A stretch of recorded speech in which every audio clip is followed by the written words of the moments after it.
पूर्व प्राचार्य रहे करजू के, विद्वान, अंग्रेजी विषय के, अपना लंबा अनुभव हमारे बीच रखा। उनके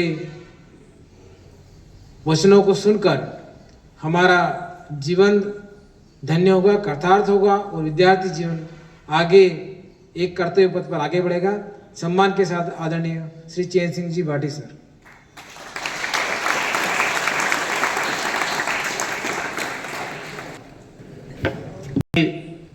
इस समारोह में उपस्थित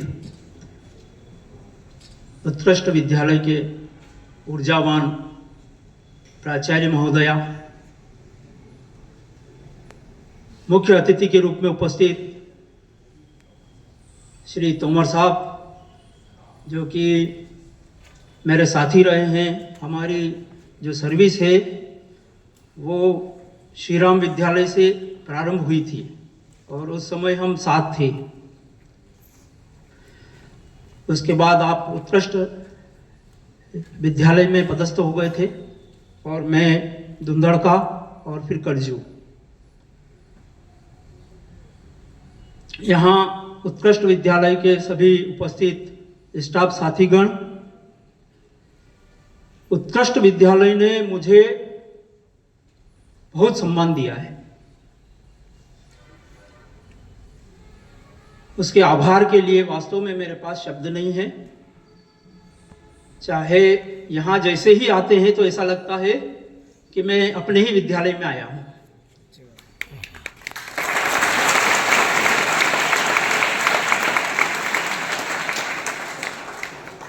लक्ष्य प्राप्त करने के लिए सबसे पहले शांति चाहिए और अनुशासन चाहिए, और वो मुझे यहाँ दिखाई देता है। मुझे यहाँ आज आमंत्रित किया, सबसे पहले उसके लिए प्राचार्य महोदय का और स्टाफ साथियों का, पूरे विद्यालय परिवार का बहुत बहुत धन्यवाद, आभार।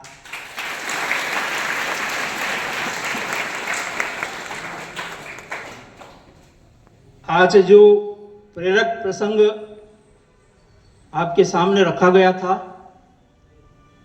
उसमें ये बताया था कि हम क्या चाहते हैं और वो हो पाता या नहीं हो पाता। यदि हो जाता है तो हम सुखी हो जाते हैं, नहीं होता असफल हो गए तो दुखी होते हैं। तो मैं इस संबंध में 3 बिंदु आज आपको बताना चाहता हूँ। 3 शब्दों पर ही मैं बात करना चाहता हूँ। पहला है गुरु का सम्मान। एक प्रसंग मुझे याद आ रहा है गुरु के सम्मान के विषय में कि एक बार नारद मुनि जी घूमते घूमते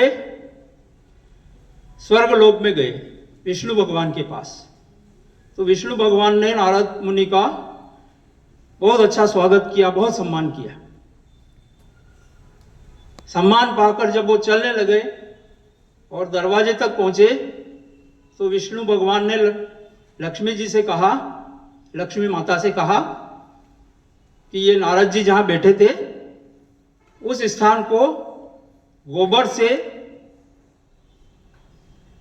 लेप कर दो। लीपना कहते हैं जिसको, गांव की भाषा में लीपना कहते हैं, लिपते हैं ना गोबर से, ताकि वो स्थान पवित्र हो जाए। तो ये बात नारद जी सुन रहे थे, तो वो वापस पलट के गए कि आपने मेरा इतना सम्मान किया और आप लक्ष्मी माता को अब ऐसा कह रहे हैं कि गोबर से इस स्थान को पवित्र कर दो, तो ऐसा क्यों? विष्णु भगवान ने नारद जी से कहा कि मैंने इसलिए ऐसा किया क्योंकि आपका कोई गुरु नहीं है, और जिसका कोई गुरु नहीं होता है वो अपवित्र होता है। तो नारद जी ने पूछा कि अब मैं क्या करूं, मेरा वास्तव में गुरु नहीं है, तो मैं गुरु किसे बनाऊं? तो विष्णु भगवान ने कहा कि आप जो है पृथ्वी लोक पर जाइए और सुबह सुबह आपको जो पहला व्यक्ति मिल जाए उसको आप अपना गुरु बना लें। नारद जी गए, पृथ्वीलोक पर आ गए। सुबह सुबह निकले तो सामने से एक मछुआरा मिल गया, मछली पकड़ता था।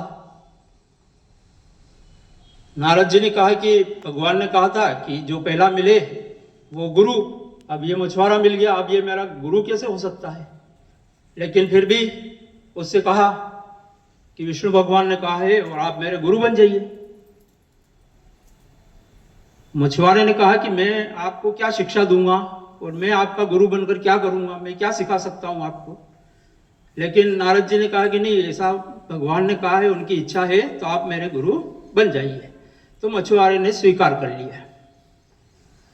विष्णु भगवान वहां से नारद जी वापस विष्णु भगवान के पास पहुंचे और बोला कि मैंने जो है गुरु, मुझे पहला व्यक्ति मछुआरा मिला, आपने कहा था, और मछुआरा मेरा गुरु बन गया है।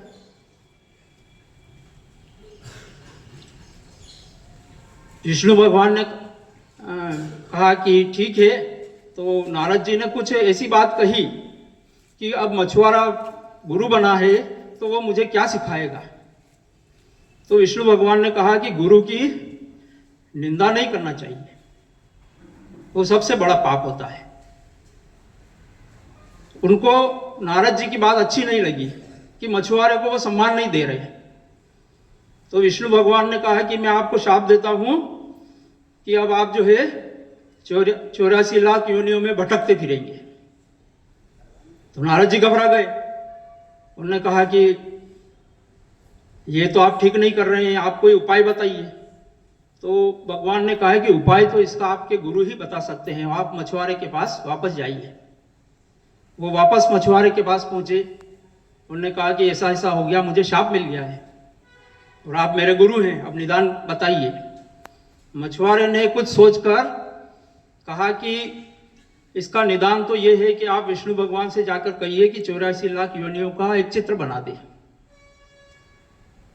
और जब वो चित्र बना दे तो आप उस चित्र पर लोट लगा देना, तो आपका निदान हो जाएगा।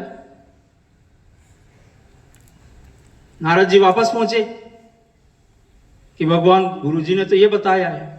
तो विष्णु भगवान ने वो आकृति बना दी।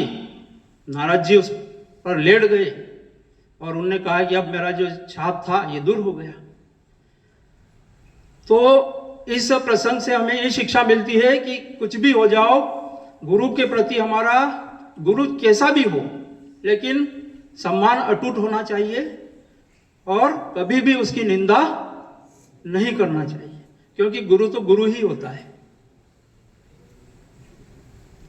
इसीलिए प्राचीन समय में जो है गुरु और शिष्य परंपरा होती थी। शिष्य जो है पढ़ाई के लिए गुरु के आश्रम में जाता था, 24 घंटे वहीं निवास करना है। शिष्य गुरु के प्रति, चाहे गुरु कैसा भी हो, पूर्ण रूप से समर्पित होता था, और गुरु भी अपना शिष्य कैसा भी हो उसके प्रति पूर्ण रूप से समर्पित होता था। और इसलिए आश्रम से जो शिष्य विद्या प्राप्त करके निकलता था तो वो उत्कृष्ट होकर निकलता था, क्योंकि उसने कभी सोचा ही नहीं गुरु के विषय में, उसके दिमाग में कोई शंका आई ही नहीं, और इसलिए वो सफल हो जाता। लेकिन आज जो समय है उसमें बहुत से विद्यार्थी भटक जाते हैं, लक्ष्य अधूरा छोड़ देते हैं, कुछ भी सोचने लग जाते हैं, तो इसलिए असफल हो जाते हैं। तो एक तो इस बात पर आप फोकस करेंगे कि गुरु के प्रति अपने मन में कोई भी ईर्ष्या, दुर्भावनाएं नहीं लाएं, लक्ष्य की ओर बढ़ते जाएं। दूसरा बिंदु, लक्ष्य प्राप्त करने के लिए जो होना चाहिए वो है आलस्य से दूर रहना। अक्सर हम आलस्य के कारण से हम लक्ष्य प्राप्त नहीं कर पाते। अंग्रेजी में कहा गया है, idleness is the root of all evils.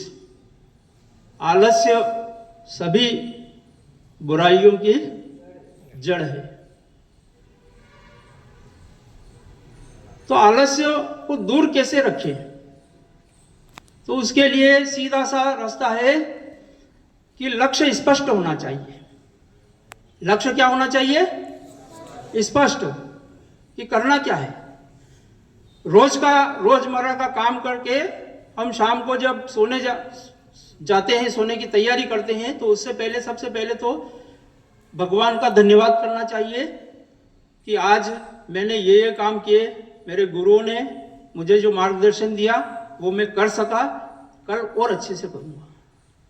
और अब कल करना है, आउटलाइन बन गई, रूपरेखा अपने सामने आ गई कि सुबह उठकर क्या करना है। तो आप सुबह जल्दी उठ पाएंगे। ब्रह्म मुहूर्त में उठने का महत्व बताया है। सूर्योदय से पहले उठना, यदि आप उठ पाए तो सारे काम अच्छे हो जाते हैं। लेट उठे तो व्यवस्था बिगड़ जाती है, लक्ष्य प्राप्त नहीं हो सकता। तो शाम को जब सोए तो सुबह की आउटलाइन रूपरेखा तैयार कर ले कि सुबह उठ के ये करना है। बहुत सी बार अपन देखते हैं कि हमें ट्रेन पकड़ना हो, किसी फ्लाइट में जाना हो, जल्दी का है, मान लो 4 बजे का है, तो हम उठ जाते हैं। और वैसे कोई दिमाग में कोई बात नहीं है तो नहीं उठ पाते। इसलिए शाम को हमें रूपरेखा बनानी है कि करना क्या है कल। यदि वो है तो लक्ष्य आपके सामने स्पष्ट है, तो आप उस काम को कर पाएंगे। एक और प्रसंग है आलस्य से संबंधित, मुझे याद आ रहा है कि एक व्यक्ति जो है घने जंगल में जा रहा था, रास्ता भटक गया, आलसी था। अब फंस गया जंगल में, अब खाए क्या? फल फ्रूट वगैरह उसने तलाश किए तो कुछ मिला नहीं, और था आलसी। तो अब क्या करे वो, कैसे निकले वहां से? अब निकलने का उसके सामने लक्ष्य स्पष्ट हो गया कि अब मुझे कैसे भी करके यहां से निकलना है, कोई विकल्प नहीं। तो वो भटकता भटकता सारा प्रयास लगाया, वो जंगल से निकल गया। क्यों निकल गया? क्यों निकल पाया वो? लक्ष्य स्पष्ट था, कोई विकल्प नहीं। तो हमें आगे के जीवन में अपना लक्ष्य स्पष्ट रखना है। दूसरा, कोई विकल्प नहीं सोचना है। लक्ष्य बड़ा होना चाहिए। यदि लक्ष्य बड़ा है तो हम दूसरे विकल्प को नहीं ढूंढेंगे। यदि हम दूसरा विकल्प ढूंढने में लग गए, लक्ष्य से भटक जाएंगे, सफलता प्राप्त नहीं होगी। तो इस बात पर आप विशेष ध्यान देंगे कि हमारा लक्ष्य स्पष्ट हो।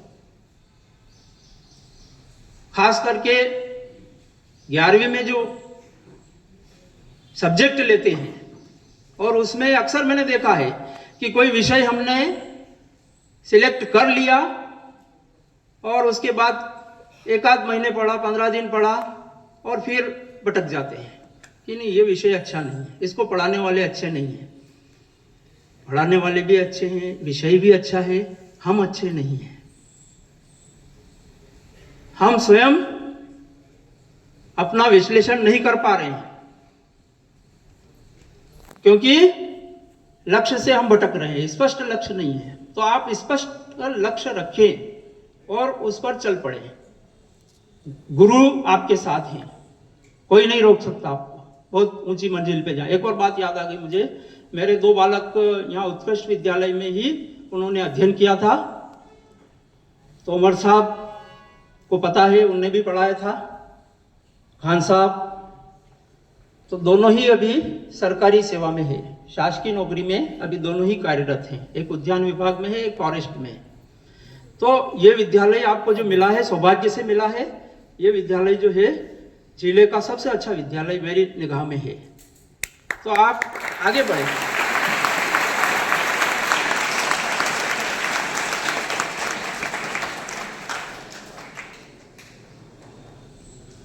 दो बिंदु हो गए, गुरु का सम्मान, आलस्य से दूर रहना। तीसरा बिंदु है ध्यान। ध्यान पर आजकल बहुत चर्चाएं हो रही हैं। सुनी ना आपने ध्यान कि प्राणायाम करो, ये करो, वो करो। तो थोड़ी सी गलतफहमी इस शब्द को समझने में है। ध्यान का अर्थ सिर्फ आंख बंद करके बैठ जाना ही नहीं है। ध्यान का अर्थ है कि हम जो काम कर रहे हैं, न तो भूतकाल में जाना, न भविष्य के बारे में सोचना। हमारे पास अभी क्या काम है? मान लो कोई गाड़ी चला रहा है, तो गाड़ी चला रहा है तो उसका ध्यान कहां होना चाहिए? गाड़ी में बैठे बैठे स्टीयरिंग पर और सामने रोड पर। यदि वो मोबाइल पर बात करने लग गया तो क्या होगा? करते हैं, मोबाइल पे बात करते हैं ना, तो एक्सीडेंट की संभावनाएं बहुत बढ़ गई। लक्ष्य प्राप्त कर पाएगा? नहीं कर सकता। तो हम जब पढ़ाई करने बैठते हैं तो वहां ध्यान आपका उसी क्वेश्चन पर रहना चाहिए, उसी सब्जेक्ट पर रहना चाहिए कि क्या हम क्या कर रहे हैं। यदि हम भविष्य में चले गए, भूतकाल में चले गए, पुरानी घटनाओं के बारे में सोचने अक्सर होता है कि हम पढ़ते पढ़ते दूसरी तरफ चले जाते हैं, तो वो होने नहीं देना है। यदि हमने ये कर लिया तो हमको फिर ऊंचाइयों को छूने से कोई नहीं रोक सकता। यदि हमने ध्यान केंद्रित कर लिया, जो काम हमारे हाथ में है, तो उसी काम पर पूरा ध्यान होना चाहिए, तो कहीं नहीं रुकेंगे, वो काम बहुत अच्छे से होगा। और यदि हम 10 कामों के बारे में सोचने लग गए तो एक भी नहीं होगा। एक संत ने, एक शिष्य आया तो उसने कहा, गुरुदेव मैं अपने लक्ष्य को प्राप्त नहीं कर पा रहा हूं।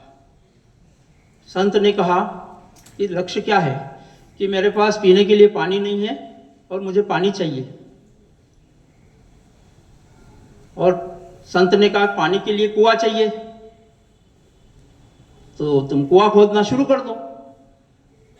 जाकर के वो कुआं खोदने लग गया, पानी नहीं आया, 5-10 फीट खोदा और पानी नहीं निकला। तो उसने सोचा कि यहाँ शायद पानी नहीं है, तो दूसरी जगह खोदना स्टार्ट कर दिया। 10 फीट फिर खोदा, फिर सोचा कि यहाँ भी नहीं है, तीसरी जगह मिलेगा। ऐसे करके उसने 8-10 जगह जो है कुएं खोद डाले, कहीं पानी नहीं मिला। वापस संत के पास पहुंचा कि आपने कहा वैसा किया, लेकिन मुझे तो पर्याप्त पानी कहीं नहीं मिला।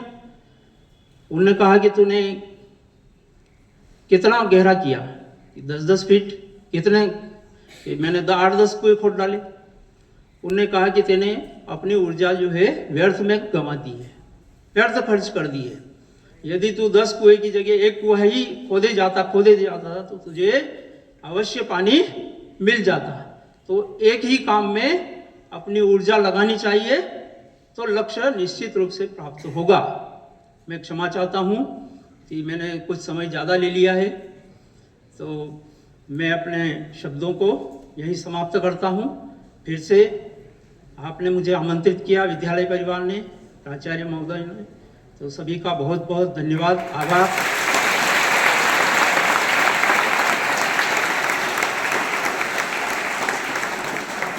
जय हिंद, जय भारत।